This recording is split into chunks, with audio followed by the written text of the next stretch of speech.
Recording चालू हो जाए, मतलब रिकॉर्डिंग नहीं हुई। तो स्टार्ट करते हैं बेटा। आज हमारा लेक्चर 3 है इलेक्ट्रोस्टैटिक पोटेंशियल और कैपेसिटेंस का। तो आज की क्लास में हम लोग क्या क्या पढ़ेंगे, एक तो इलेक्ट्रिक फील्ड और पोटेंशियल के बीच में क्या रिलेशन होता है, ये हमने लास्ट क्लास में देख लिया था। इसी टॉपिक को आज कंटिन्यू करेंगे, क्योंकि लास्ट क्लास में हमने देखा था कि अगर हमें इलेक्ट्रिक फील्ड गिवन होगा तो पोटेंशियल कैसे निकालते हैं, वो हमने देखा था। तो आज हम ये समझने की कोशिश करेंगे कि अगर हमें पोटेंशियल गिवन है तब हम इलेक्ट्रिक फील्ड कैसे निकाल सकते हैं।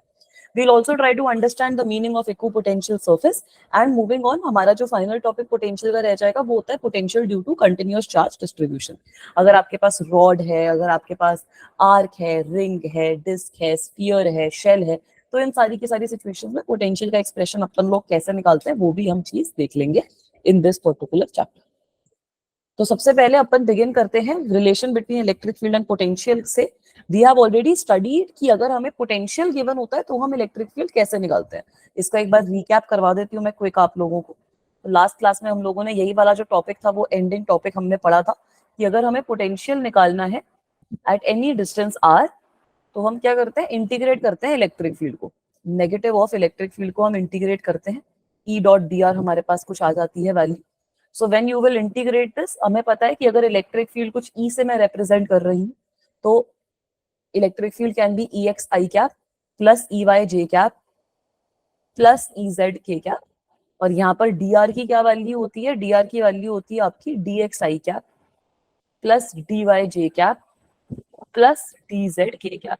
तो मेजरली क्वेश्चंस भी हमारे इसी तरीके से आते हैं। ऐसे सिचुएशन में आपको पोटेंशियल निकालना है between any two given points. So VR2 minus VR1, हम लोगों ने पिछली क्लास में इससे क्वेश्चन भी सॉल्व किया था।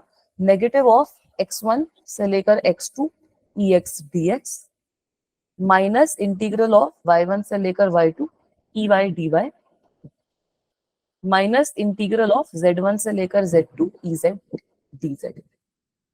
ठीक है, इस तरीके से हम लोगों ने लास्ट क्लास में ये वाली सारी चीजें करी थी। इसमें हमने क्वेश्चन भी देखा था। कुछ भी आपको इलेक्ट्रिक फील्ड गिवन हो, x y square i cap plus z y square j cap, कुछ भी आपको इलेक्ट्रिक फील्ड गिवन हो, एक्स कॉम्पोनेंट अलग करो, वाई कॉम्पोनेंट अलग करो, जेड कॉम्पोनेंट अलग करो, इस तरीके से इंटीग्रेट करो, आपका आंसर आ जाएगा।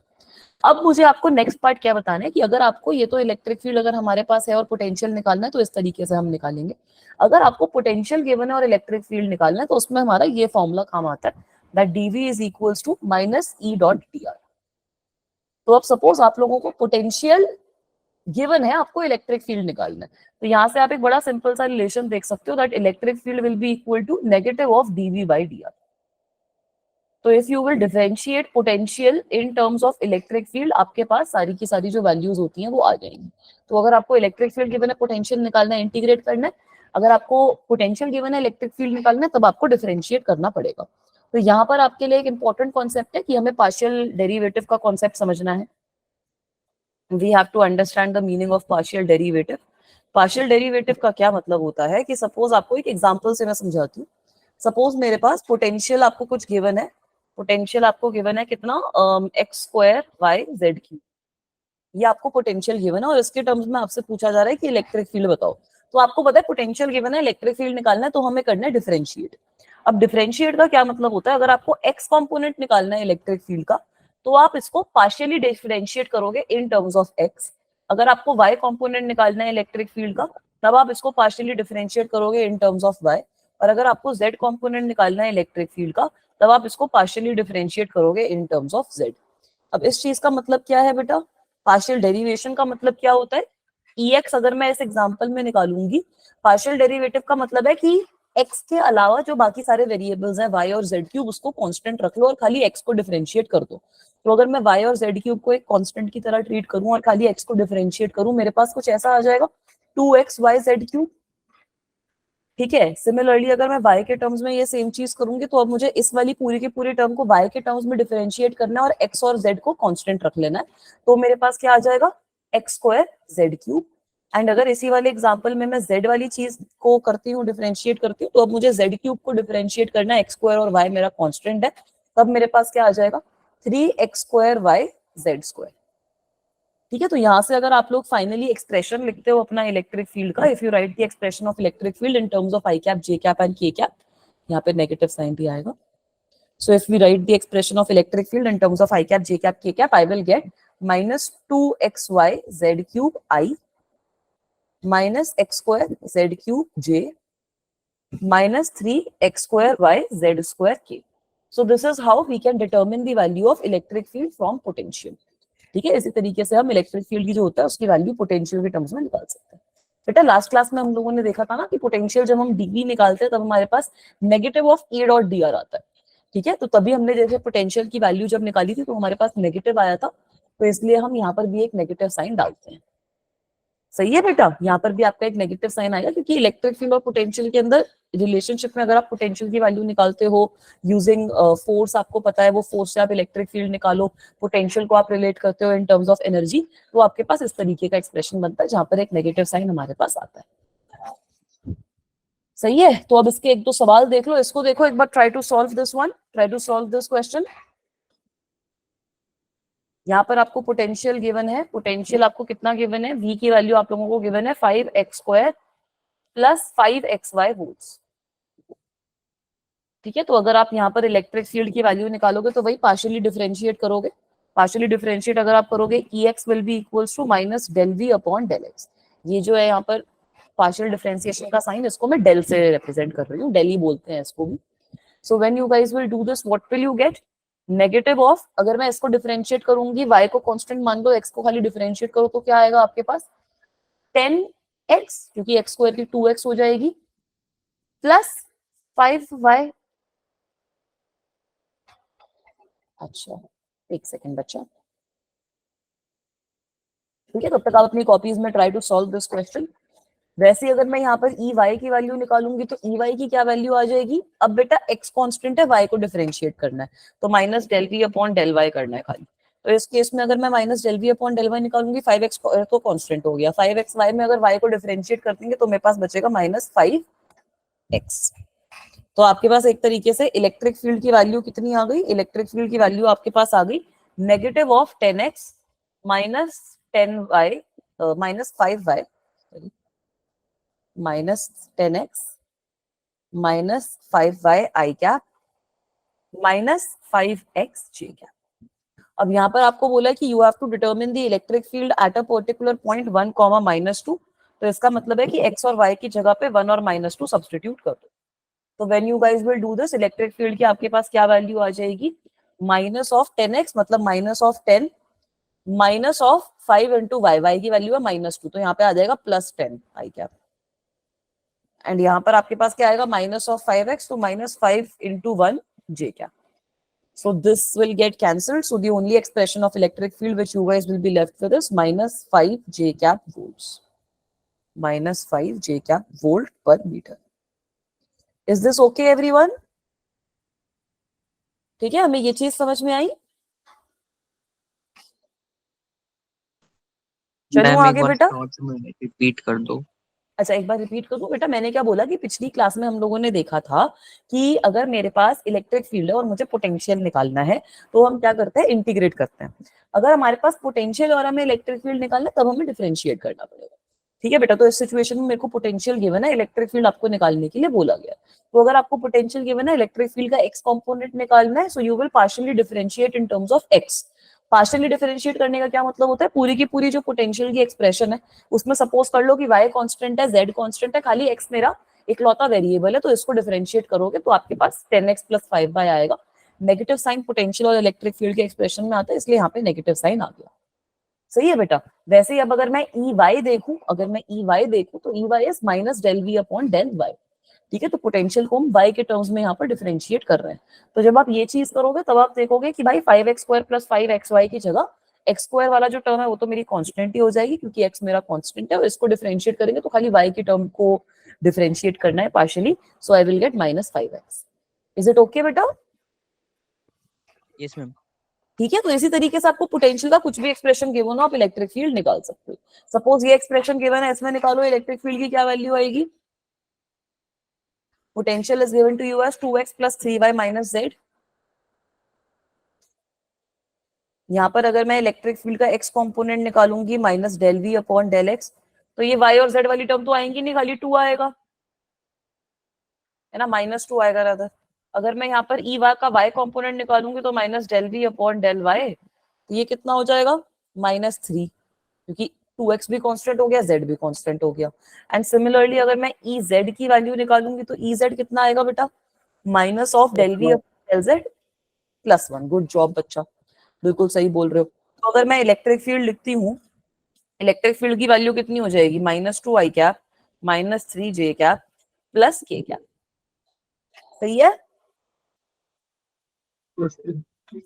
ठीक है। इसी का एक देखो, इसी तरीके का एक क्वेश्चन तुम्हारा जेई में भी आ रहा है।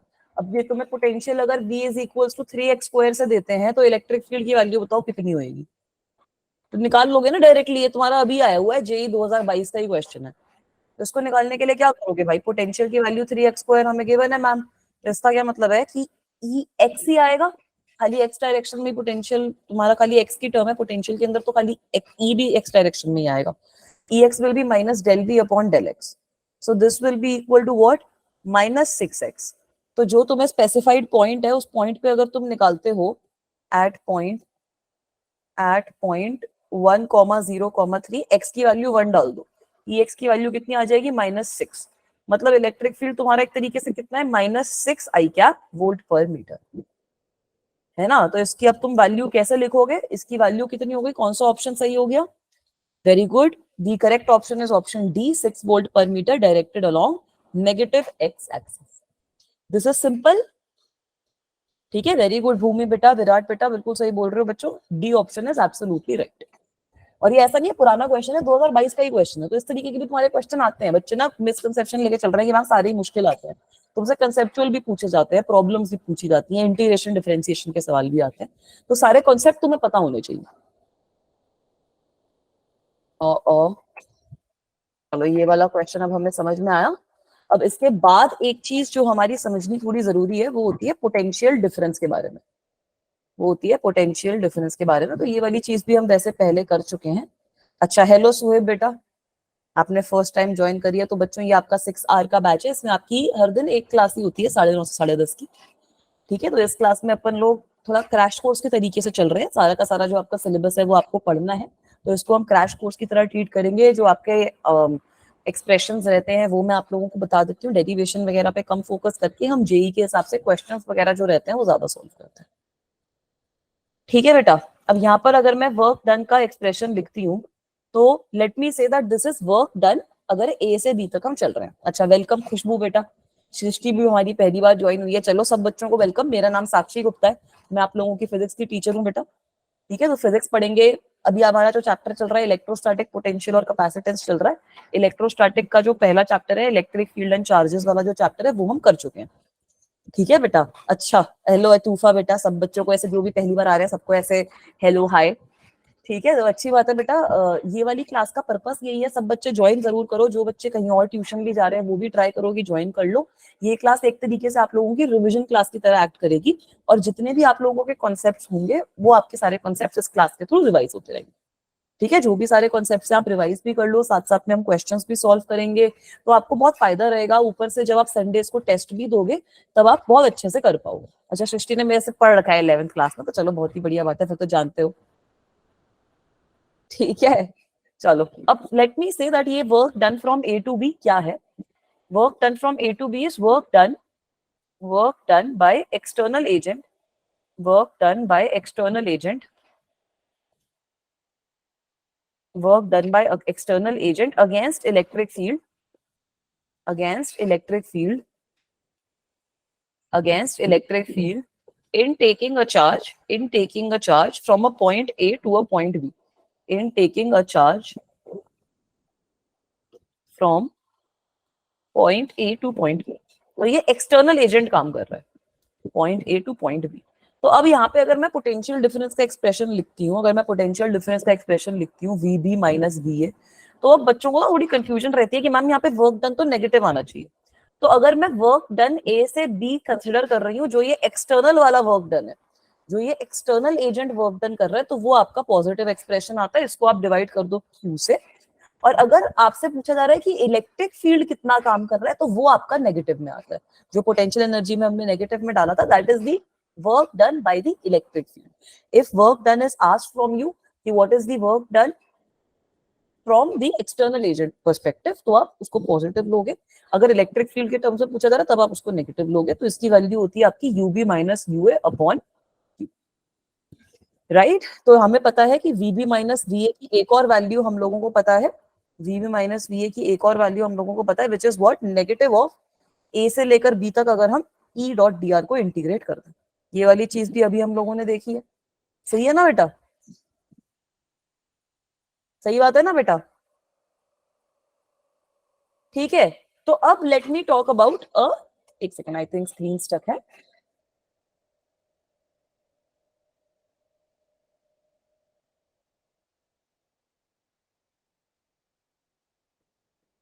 अभी it is visible to everyone, I think इसको नोट डाउन कर लो।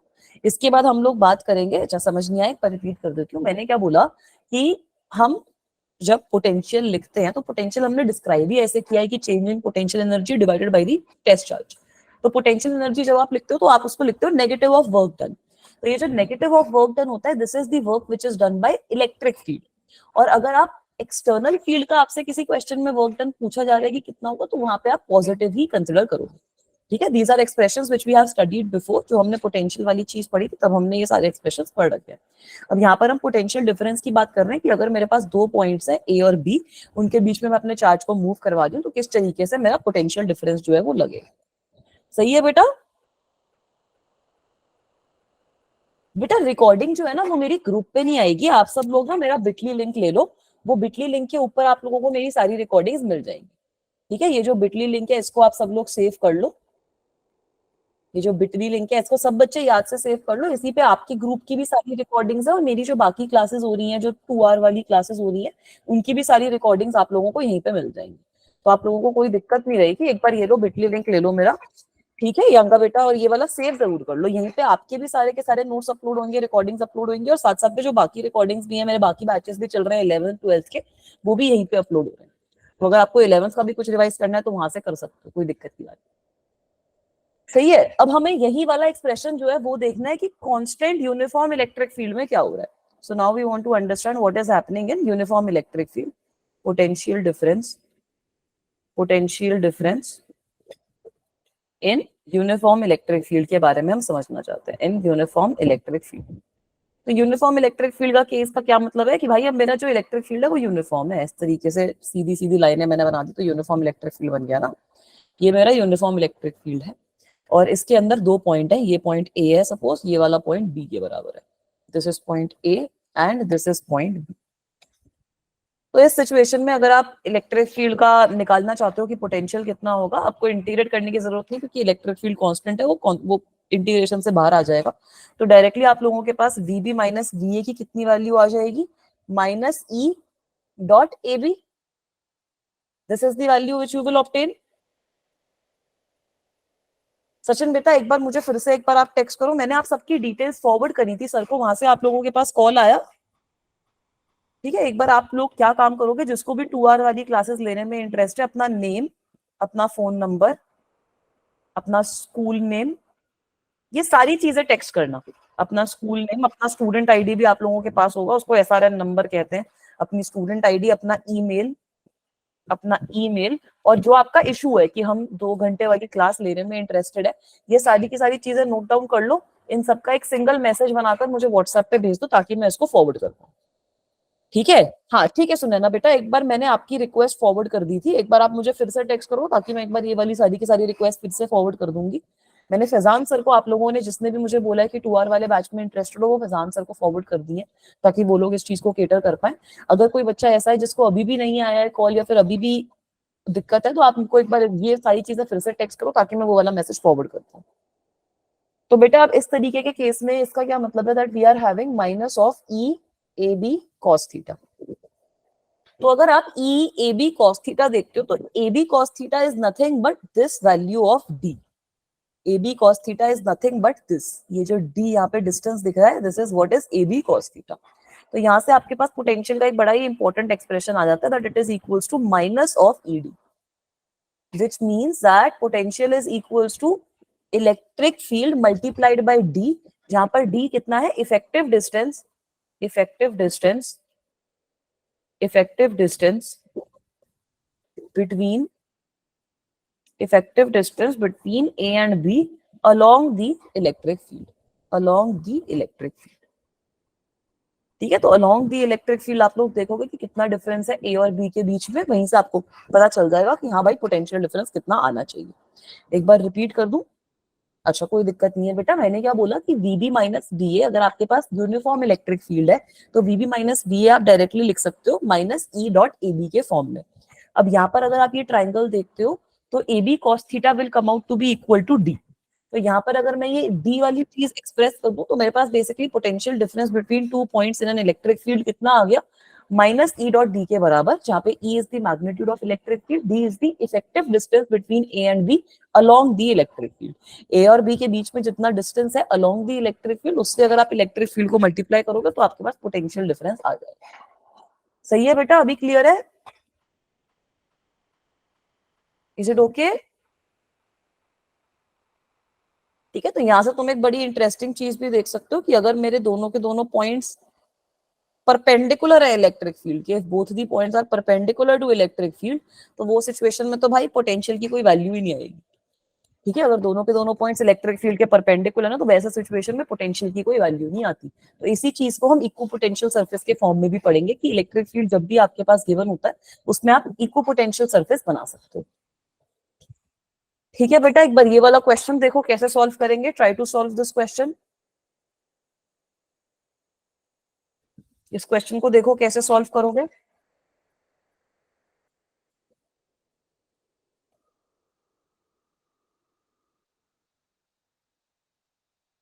ठीक है, ये इस तरीके का थोड़ा कॉम्प्लिकेटेड क्वेश्चन है, इसको सॉल्व करने के दो तरीके हैं, मैं दोनों तरीके बता दूंगी, जिस तरीके से सिंपल लगता है उस तरीके से कर ले।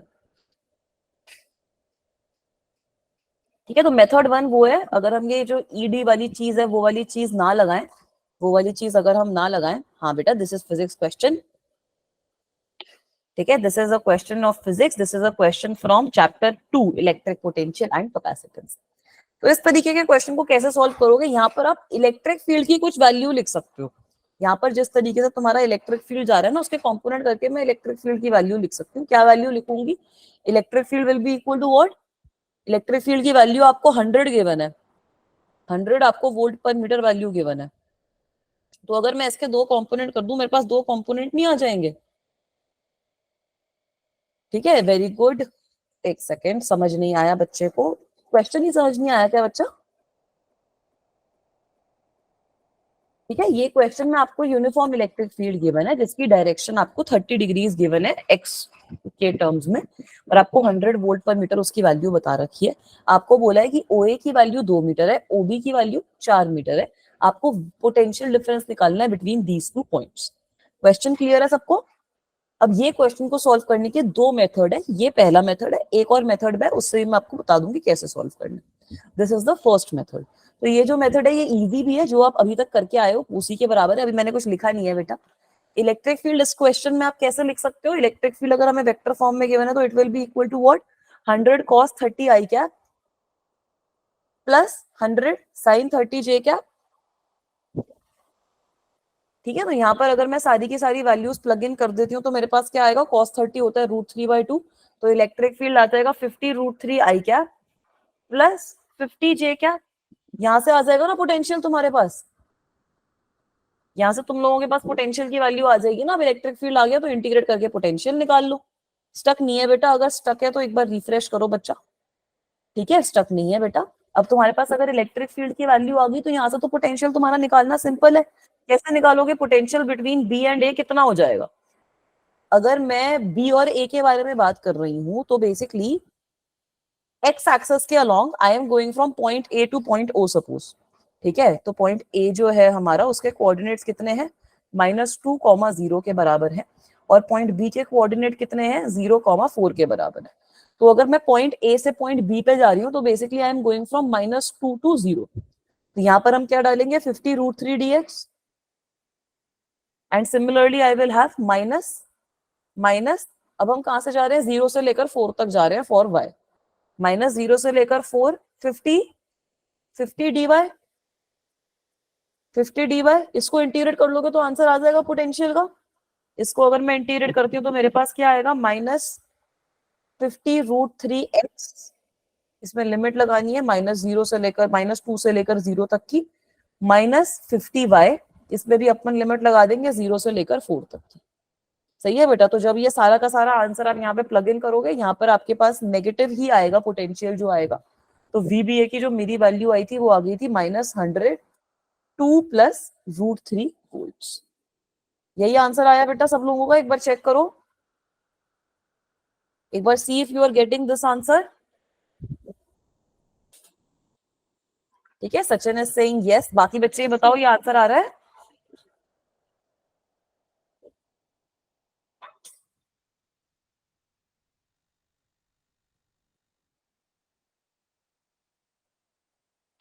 ठीक है। अब दूसरा तरीका क्या है इसको, बेटा विराट बेटा इस क्वेश्चन में मैंने कुछ भी नहीं किया। यहाँ पर हमारे को इलेक्ट्रिक फील्ड गिवन था, किसी डायरेक्शन में गिवन था। मैंने इलेक्ट्रिक फील्ड का वेक्टर फॉर्म, मुझे पता है कि भाई वो 100 डिग्री का एंगल, 100 डिग्री उसका मैग्नीट्यूड है, 30 डिग्री का एंगल बना रहा है। तो इलेक्ट्रिक फील्ड को वेक्टर फॉर्म में मैं आई कैप जे कैप के फॉर्म में रिप्रेजेंट कर सकती हूँ ना बेटा, कंपोनेंट लेकर। तो once we have the electric field, उसके बाद तो पोटेंशियल निकालना बहुत ईजी है हमारे लिए। इलेक्ट्रिक फील्ड अगर मेरे पास आ गया बेटा, यहाँ पर एक √3 का फैक्टर है मेरे पास, है ना, -50 √3 है ना यहाँ पर मेरे पास बच्चा।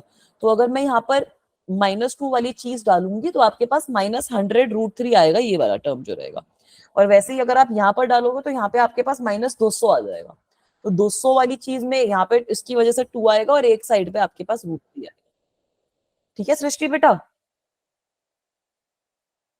क्लियर है बच्चा? यस। ठीक है। अब इसके अलावा एक और मेथड है जो तुम इस सिचुएशन में यूज कर सकते हो।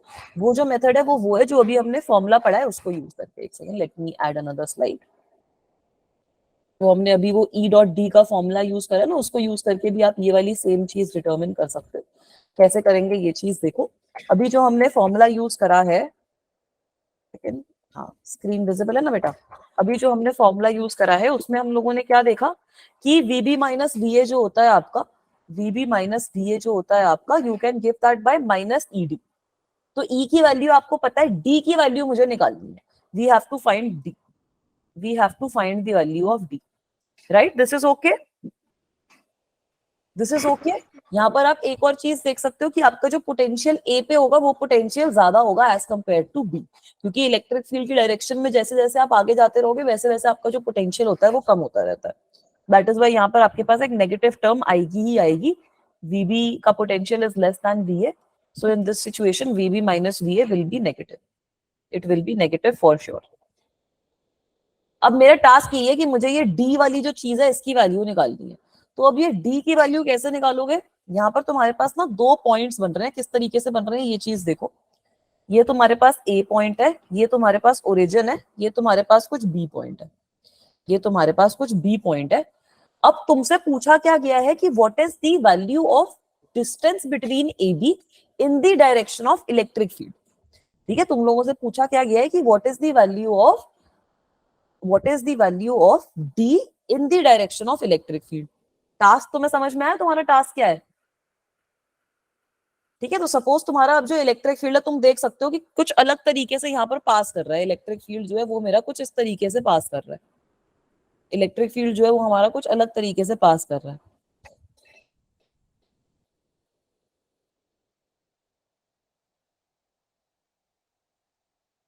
एक सेकंड बच्चा, आई थिंक स्क्रीन स्टक है।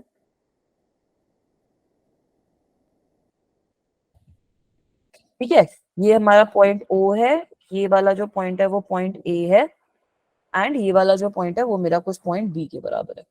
तो यहाँ पर सपोज मैं एक परपेंडिकुलर ड्रॉप कर देती हूँ, हमें पता है ये एंगल तुम्हारा 30 डिग्री के बराबर है।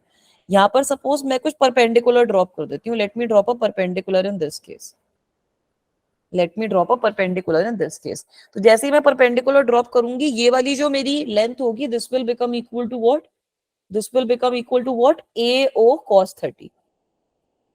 AO cos 30 के इक्वल हो जाएगी ये वाली जो मेरी लेंथ रहेगी वो। Is this okay? Can you guys see this? Can you guys see this बच्चों कि this length will be equals to AO cos 30। तो बेसिकली मेरे पास डिस्टेंस बिटवीन AB कितना आ गया? पहली टर्म कितनी आ गई? OA cos 30 के बराबर, OA cos 30 के बराबर। अब अगर मैं इसी टर्म को आगे खींच लूं, अब अगर मैं इसी टर्म को, मेरा सपोज B की जो लेंथ है, ये वाला जो मेरा पॉइंट है वो B है, अब सपोज ये वाला जो पॉइंट है वो हमारा कुछ b के बराबर है, इस तरीके से हमारा इलेक्ट्रिक फील्ड कुछ क्रॉस कर रहा है। तो इस सिचुएशन में अगर मैं ये वाली लेंथ से ये छोटी वाली बाकी बची हुई लेंथ निकालने की कोशिश करती हूँ, आई थिंक स्क्रीन स्टक है बेटा, यस मैम। कोशिश करती हूँ बच्चा, ये गूगल मीट में आजकल दिक्कत आ रही है। राइट, तो अब अगर मैं ये वाली लेंथ निकालने की कोशिश करती हूँ तो तुम लोग भी देखोगे कि ये वाली जो लेंथ है ये कितनी आ जाएगी। अगर मैं यही वाले ट्राइंगल में निकालने की कोशिश करूँ, ये 90 माइनस थीटा हो जाएगा, so this length will actually come out to be O B sine 30। You can try to do this geometrically as well. तो यहाँ से मेरे पास ये लेंथ जो है वो कितनी आ गई, O A cos 30 plus O B sine 30। तो डायरेक्टली तुमने जैसे ये डिस्टेंस निकाला, तुम्हारा जो पिछला वाला फॉर्मूला है, ये जो ई माइनस ई डी वाला फॉर्मूला है वो यूज हो जाएगा जब तुम ये चीज निकालोगे। ओ ए की वैल्यू तुम्हें पता है 2 के बराबर है, कॉस 30 होता है √3/2, ओ बी की वैल्यू तुम्हें 4 गिवन है क्वेश्चन में, साइन 30 होता है 1/2, तो तुम्हारे पास ये आ जाएगा 2 प्लस √3, और डायरेक्टली तुम्हारे पास पोटेंशियल की वैल्यू कितनी आ जाएगी, minus of 2 plus √3 multiplied by 100 volts. यही वैल्यू तुम्हारे पास इलेक्ट्रिक फील्ड से भी आई थी। मतलब मैंने तो अपने बच्चों को यही बोला है कि मुझे ये वाला मेथड जो है वो थोड़ा सा ट्रिकी लगता है, तो इट इज बेटर कि वो जो वेक्टर फॉर्म वाला तरीका है उससे कर लो, उसमें थोड़ा टाइम ज्यादा लगता है, इंटीग्रेट वगैरह करना पड़ता है, but that method is easier as compare to this. Is it okay बेटा, क्लियर है ये, चलूं आगे? यस मैम क्लियर है। चलो, तो अब अगला जो छोटा सा तुम्हारा ये थियोरेटिकल टॉपिक है जो हमें पढ़ना है, ये होता है इक्विपोटेंशियल सरफेस। तो इक्विपोटेंशियल सरफेस तुमने अपनी वैसे क्लासेस में भी पढ़ रखी होंगी। कुछ नहीं होती, equipotential surfaces are the surfaces जहां पे तुम्हारा पोटेंशियल हर जगह पे इक्वल होता है। Potential is equal everywhere, potential is equal everywhere, potential is equal everywhere. तो जहां पर भी ऐसी कोई सरफेस तुम्हारी बनी होगी जहां पर तुम्हारा पोटेंशियल उस पूरी की पूरी सरफेस पे इक्वल होगा, तो वैसी सरफेस को हम कहते हैं इक्विपोटेंशियल सरफेस। ठीक है, इसके थोड़े से एग्जांपल्स भी होते हैं कि चार्जेस वगैरह के केस में ये कैसे आती हैं। ठीक है बच्चा, दीप्ति बेटा रिफ्रेश कर रही हूँ। राइट, तो अब ये कुछ चार्जेस के केस में भी कैसी आती है तुम लोग देख सकते हो। सपोज तुम्हारे पास पॉइंट चार्ज क्यू है, पॉजिटिव क्यू चार्ज है तुम्हारे पास, तो तुम्हें पता है कि इसकी इलेक्ट्रिक फील्ड लाइन तुम कुछ इस तरीके से ड्रॉ करते हो, है ना। इलेक्ट्रिक फील्ड लाइन तो सब बच्चों को ऐसा रट गई होंगी अभी तक। इलेक्ट्रिक फील्ड लाइन हम कुछ इस तरीके से ड्रॉ करते हैं, सही बात है ना बेटा। तो यहाँ पर तुम्हारा पोटेंशियल सेम कहाँ होगा, यहाँ पर तुम ही सोचो, पोटेंशियल की वैल्यू इस केस में कितनी होती है, के क्यू अपॉन आर। तो जब जब मेरा आर सेम है तब तब मेरा पोटेंशियल सेम होएगा। तो बेसिकली यहाँ पर है ना, तो यहाँ पर आपके पास कॉन्सेंट्रिक स्फेरिकल शेल्स बन जाएंगे, कॉन्सेंट्रिक स्फेरिकल शेल्स बन जाएंगे, स्फेरिकल शेल्स बन जाएंगे, and they will act as equipotential surface, they will act as equipotential surface, they will act as equipotensial surface। ठीक है, तो जैसे अगर यहाँ पर मैं ऐसे कॉन्सेंट्रिक शेल्स बना दूं तो ये जो है ये मेरी इक्विपोटेंशियल सरफेस रिप्रेजेंट करेंगे। एक बहुत इंपॉर्टेंट पॉइंट है जो तुम यहाँ से भी नोट डाउन कर सकते हो कि इलेक्ट्रिक फील्ड जो होता है मेरा, जिस डायरेक्शन में हमारा इलेक्ट्रिक फील्ड जैसे चेंज होता है उसी डायरेक्शन से तुम अपने पोटेंशियल के बारे में भी बता सकते हो। ठीक है, उसी डायरेक्शन में तुम अपने पोटेंशियल के बारे में बता सकते हो। इलेक्ट्रिक फील्ड की डायरेक्शन में पोटेंशियल जो होगा वो हमेशा डिक्रीज होएगा। यहाँ पर भी तुम लोग ये चीज देख सकते हो कि इलेक्ट्रिक फील्ड की डायरेक्शन में अगर मैं चल रही हूँ तो मेरा तीनों पॉइंट पे जो पोटेंशियल है, अगर ये पॉइंट मैं ए बी सी बोल देती हूँ, let me say this is A, let me say this is B, let me say this is C, so you guys can clearly see that k q by r वाले expression से भी देख सकते हो that V A will be greater than V B which is greater than V C. तो जैसे जैसे electric field की डायरेक्शन में चलते हो वैसे वैसे तुम्हारा जो पोटेंशियल है वो कम होता रहता है। अब इसी तरीके की जो चीज होती है वो तो काफी सारी जगहों पे, मतलब काफी सारी जगहों से ड्रॉ कर सकते हो। ये इक्विपोटेंशियल सरफेस के यूज क्या है कि इसकी कुछ प्रॉपर्टीज होती हैं। पहली चीज क्या होती है कि पोटेंशियल डिफरेंस अगर तुम लोगे तो वो तुम्हारे पास जीरो आएगा किसी इक्विपोटेंशियल सरफेस पे, क्योंकि सबका पोटेंशियल इक्वल है ना। Potential difference between, potential difference between two points, potential difference between 2 points on equipotential surface। अच्छा बेटा रिफ्रेश करती हूँ।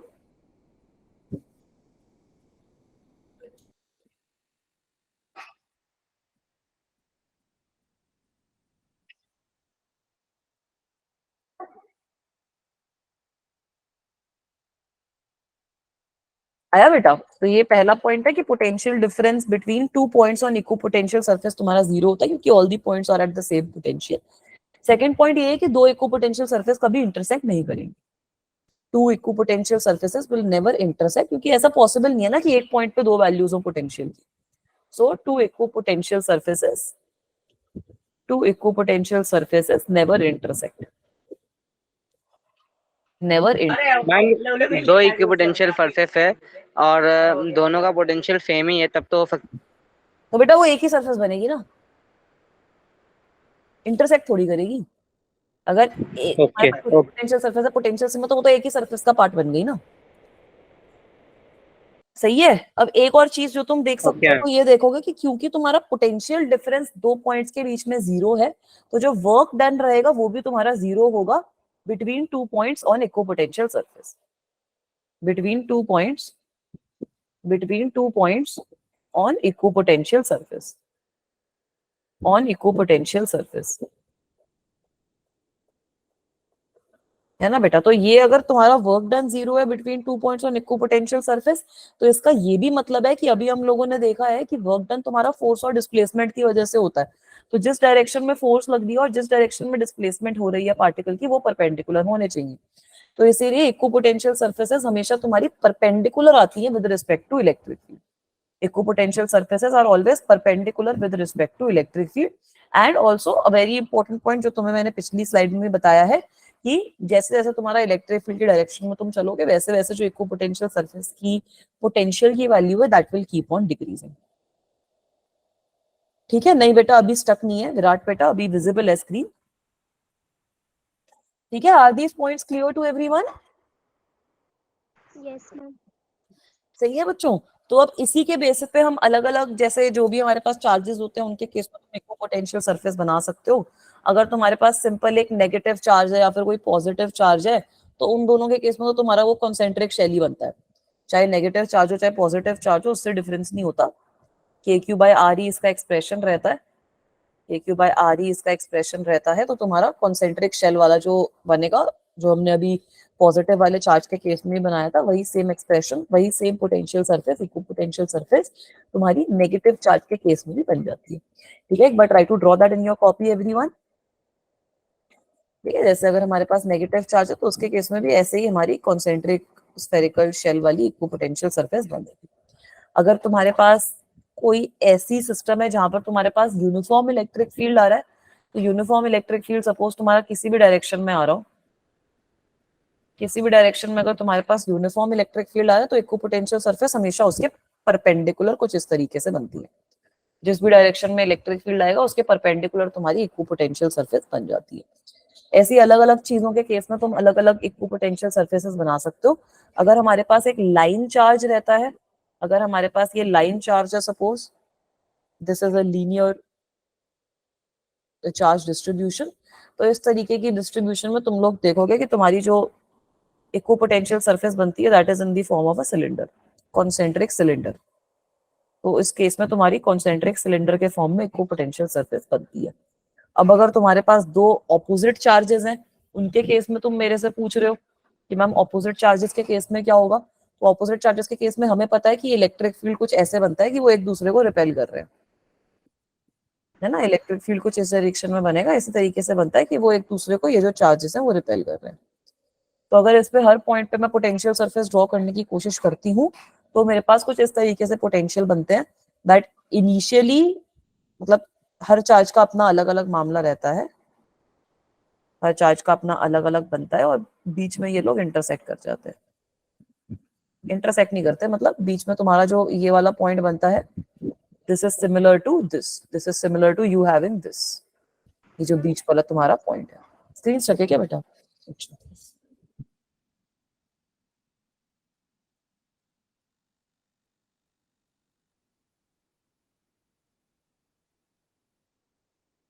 क्या अभी विजिबल है बच्चों? तो यहाँ पर तुम्हारा इस तरीके का इक्विपोटेंशियल सरफेस बन जाता है.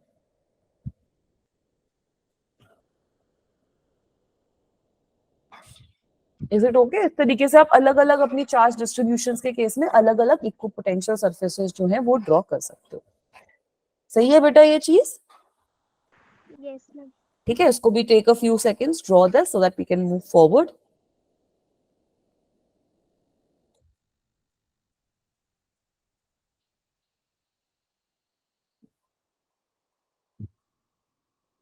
इसके बाद हमारा जो नया टॉपिक शुरू होएगा that is potential because of charge, continuous charge distribution.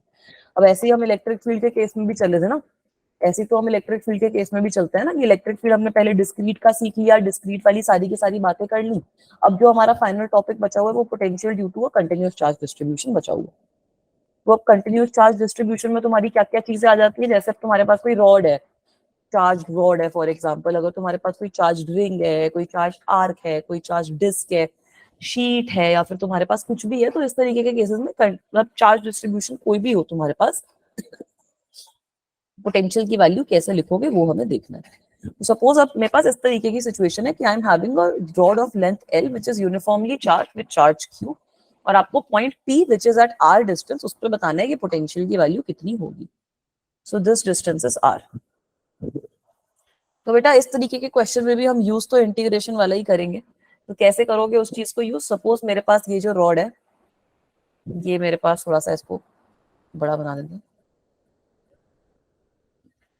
So I am having this rod. I'm having a rod like this, right? I know that the point is this. This is my point P, which is at distance R, which is at distance R from the end of the rod. तो यहाँ पर बेटा अगर आपके पास suppose ये, इसको solve करने का यही तरीका है कि कंसिडर कि आपके पास एक छोटा सा चार्ज एलिमेंट है dq, जिसकी थिकनेस जो है वो dx के बराबर है, जिसकी थिकनेस जो है वो dx के बराबर है। Let me say that the length of this entire rod is L. Let me say that the length of this entire rod is equals to L.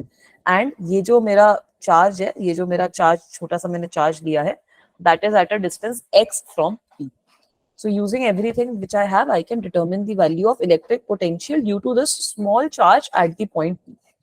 छोटा सा potential due to the small charge at the point P कितना आ जाएगा? K dq upon dx, K dq upon x, sorry, है ना। Charge कितना इस तरीके से लिख लोगे, तो अब अगर तुम्हें पोटेंशियल निकालना है तो बस इसको इंटीग्रेट करना ही तो रह जाएगा। Yes, ma'am. सही बात है ना बेटा। अब dq को भी आप x के टर्म्स में कैसे लिख सकते हो, dq तुम लोगों को पता है कितना होगा, लैम्डा dx के बराबर है ना। Lambda where is lambda is your charge density, तो ये लैम्डा dx कितना हो जाएगा, q अपॉन एल dx। तो अब तो पूरी की पूरी सिचुएशन सॉर्ट हो गई। तुम्हें पोटेंशियल में तुम्हारे पास क्या आ गया, k q upon L, k q upon L dx upon x तुम्हारे पास आ गया। और तुम इसकी लिमिट कहां से कहां तक लगाओगे, इनिशियली x की वैल्यू r के बराबर है एक एंड पे, दूसरे एंड पे जाते जाते x की वैल्यू हो जाएगी r प्लस एल के बराबर। So I will apply the limits as r, I will apply the limits as r and r plus L. सही है। तो जब ये वाला एक्सप्रेशन सॉल्व करोगे लॉग की टर्म आएगी तुम्हारे पास, है ना। We will get k Q upon L ln of x from r to r plus n।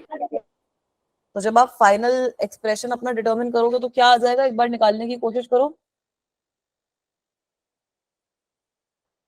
तो अपना फाइनल एक्सप्रेशन पोटेंशियल का निकालोगे तो जो मेरा एक्सप्रेशन आया था दैट वाज के Q upon L ln of r plus L upon r। तो ये यही आ जाएगा ना बेटा। Yes, ma'am. ठीक है। तो इस तरीके से तुम किसी भी कंटिन्यूअस चार्ज डिस्ट्रीब्यूशन के केस में पोटेंशियल की जो वैल्यू होती है वो निकाल सकते हो। सही है। चलूं आगे। Yes, ma'am. चलो, now let's talk about a uniformly, the next thing which we will talk about is a uniformly charged ring। अगर मेरे पास यूनिफॉर्मली चार्ज रिंग है तो उसके केस में क्या होता है। यूनिफॉर्मली चार्ज रिंग का हम लोगों ने जैसे पहले इलेक्ट्रिक फील्ड के बारे में भी बात कर रही थी, अब हमें सिंपल पोटेंशियल के बारे में बात करनी है।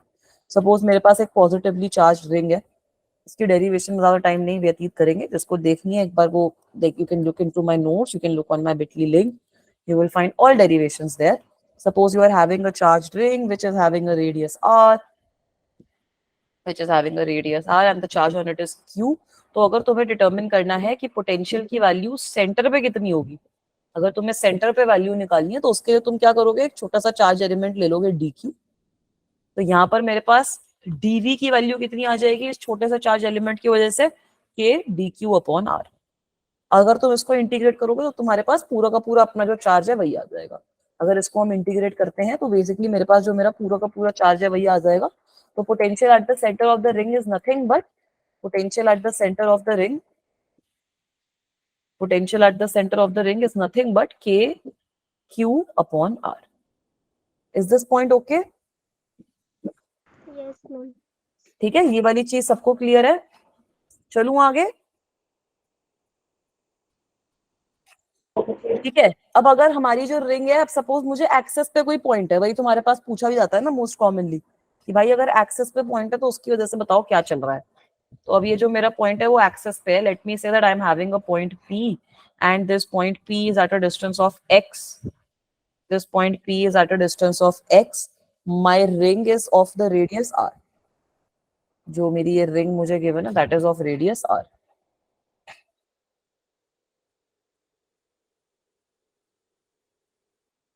मेरी रिंग थोड़ी टॉपल्ड बनी है बट ठीक है, तुम लोग अपने कॉपी में जब बनाओगे तो एकदम ऐसे सीधी सपाट रिंग बना लेना बढ़िया सी।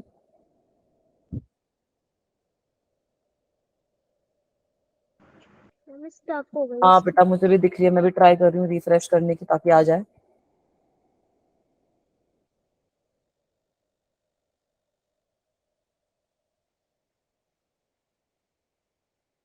नहीं आ रही है ना? Let me एक बार share the screen again with you guys.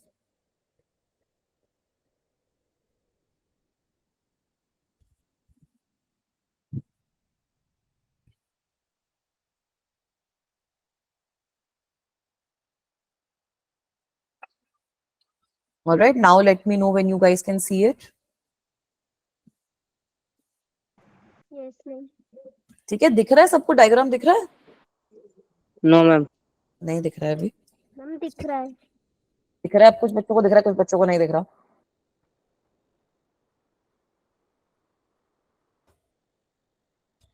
Is it visible to everyone? Yes, ma'am. Yes, ma'am.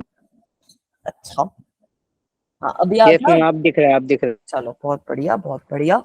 तो अब इस तरीके का मेरे पास क्वेश्चन है। हमें पता है कि ये जो पूरी की पूरी रिंग है इस पे कुछ ऐसे तुमने बढ़िया कुछ चार्ज क्यू अपना डाल रखा है।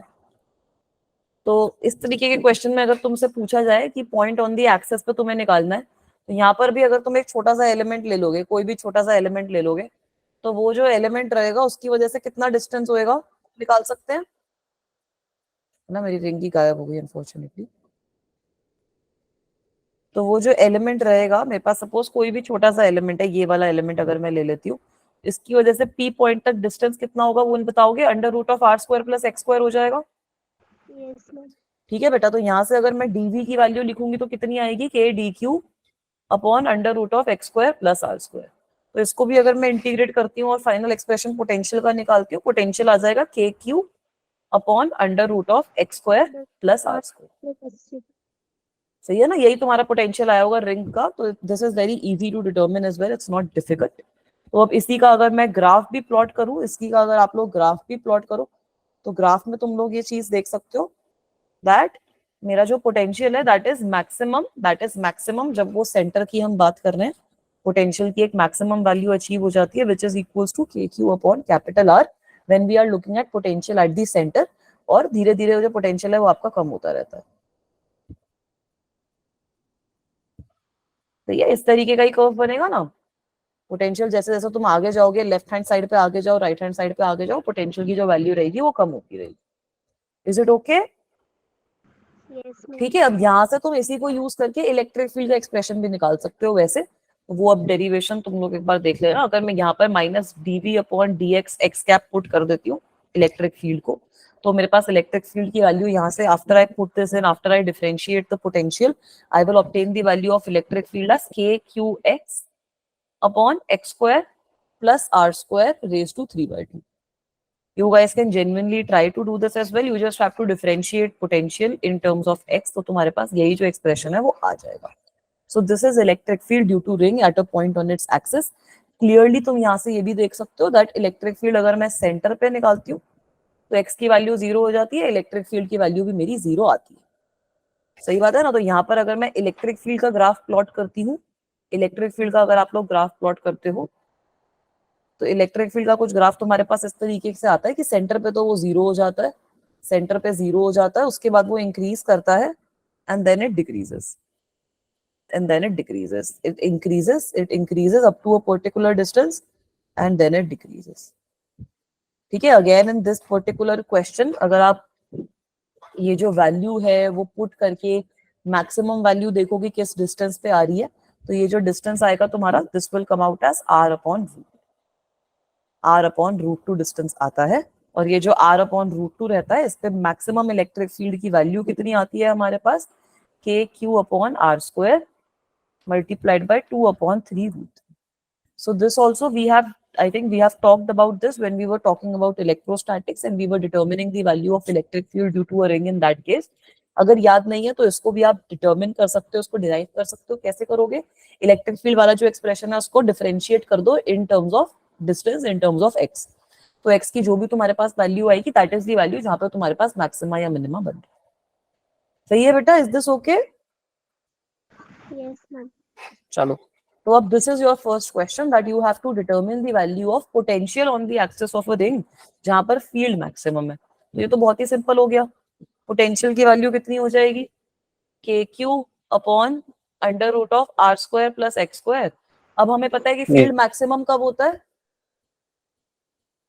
जब x की वैल्यू हो जाती है plus minus R upon root 2। तो ये वैल्यू पुट इन कर दो, बताओ पोटेंशियल की क्या वैल्यू आएगी।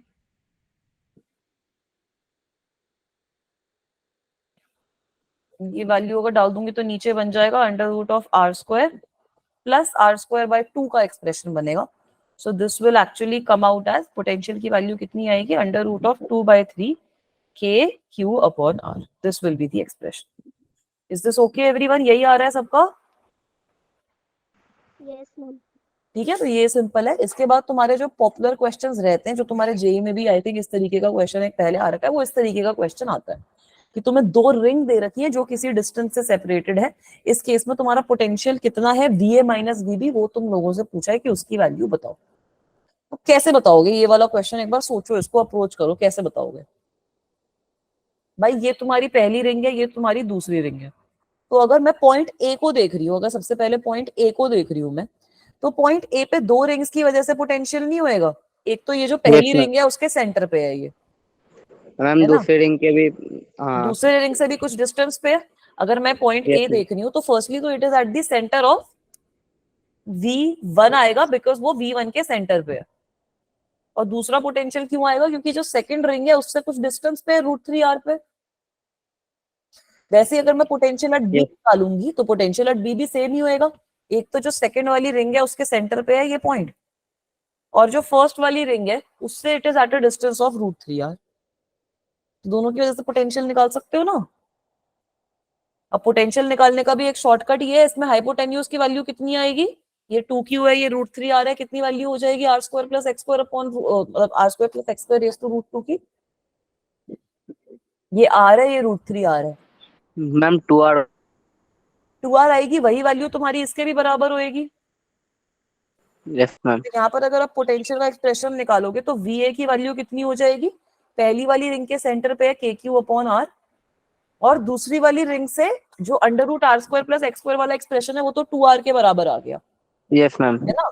तो इसकी वजह से कितना हो जाएगा, K into KQ by 2r upon 2r, क्योंकि 2q है यहाँ पर। तो ये कितना आ जाएगा तुम्हारे पास, VA की वैल्यू आ जाएगी 2KQ अपॉन R।